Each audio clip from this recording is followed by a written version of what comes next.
I wake up with my back pressed hard against rough bark, my wrists pulled tight behind the trunk, thick rope biting into my skin. I am a white man, blonde hair damp with sweat, wearing a white shirt and white pants now stained with dirt and sap. Bright summer light cuts through the trees of a forest, clearing, and the air is warm, heavy and buzzing with insects. I test my arms, but the ropes do not move, and the tree stands solid behind me. I lift my head and scan the clearing, forcing my eyes to focus. Tall grass sways slowly around me, and dark tree trunks form a wide circle, enclosing this open space. My breathing is fast, loud in my own ears. I shift my legs, feeling the rope around my ankles hold firm, keeping me upright against the tree, completely exposed. A sudden movement at the edge of the clearing freezes me.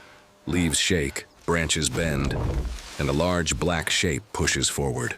From the forest, a hungry black bear steps into the sunlight, its thick black fur absorbing the heat, its head low, its shoulders rolling heavily with each step.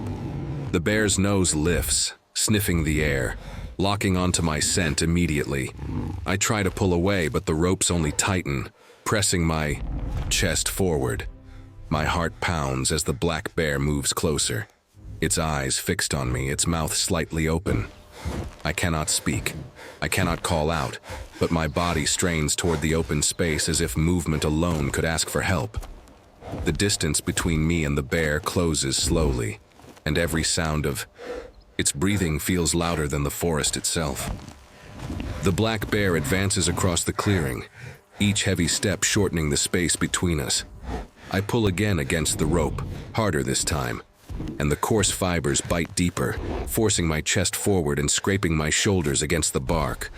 My arms tremble, but the knots hold. The bear's stays low, its eyes locked on me, its mouth slightly open as it breathes, slow and deliberate. Heat presses down on the clearing. Sweat runs into my eyes, blurring the bear's shape for a moment before it sharpens again, closer than before. I shift my weight, testing my ankles, but the rope around them keeps my legs useless. I cannot run, cannot fall, cannot even turn away. I am fixed in place, standing upright like a marker in open ground. The bear pauses, sniffing, then moves again. I feel time slipping, measured only by the sound of its breathing and the soft crush of grass under its paws. I strain my body sideways, trying to create slack in the rope, but the movement only tightens the bindings and steals my breath. My heartbeat pounds so hard it shakes my vision. I scan the forest edge desperately, looking for any sign of interruption, any movement that is not the bear. The trees remain still. The clearing feels suddenly smaller, the air thicker. The bear lifts its head, sunlight catching in its dark eyes, and I realize how little space remains between us. I brace my feet against the ground, muscles burning, knowing that my strength is fading, and the bear is not slowing. Every second now matters, and I am running out of options while the danger continues to close in. I force myself to stop pulling against the rope and focus on the ground near my feet, searching for anything useful. The black bear keeps advancing, but slower now, distracted by scent and movement. I shift my weight carefully, grinding the rope against the bark, feeling fibers stretch but not break. My shoulders burn and my hands begin to go numb, yet I keep adjusting my position inch by inch. A sharp sound cuts through the clearing. The bear pauses, head turning slightly. I strain my neck and spot movement beyond the trees. A wildlife patrol truck stopped at the forest edge, partially hidden by brush. Two figures move quickly but cautiously, staying low. They wear dark protective clothing and carry long tools designed to keep distance from wild animals. The bear steps forward again, and I press my boots hard into the dirt, holding myself upright as my strength fades. One of the rescuers raises a tranquilizer rifle, steadying it against a tree. The other prepares a long cutting tool, watching the rope around my wrists and ankles, timing every move with the bear's position. The tranquilizer dart hits the bear's shoulder. The animal roars and stumbles, shaking its head, then slows, its steps becoming uneven. The second rescuer moves in fast, keeping the tree between us and the bear. He cuts into the rope around my ankles first, then my wrists, working quickly but precisely. As the last strands snap free, my arms drop forward, weak but alive. I step away from the tree on, shaking legs while the bear sinks heavily to the ground, no longer a threat. The clearing feels open again, and for the first time since waking, I can move on my own. I stumble forward on unsteady legs, my knees threatening to give out as blood rushes back into my arms. The ropes are gone, but the danger is not. Behind me, the black bear lies on its side, breathing slow and heavy, its massive chest still rising and falling. I know tranquilizers are never instant, or certain. If it wakes too soon, I am still within reach. One of the rescuers grips my shoulder and guides me away from the tree, positioning himself between my body and the bear. The other rescuer keeps his eyes locked on the animal, tranquilizer rifle raised, finger ready. The clearing feels frozen in time.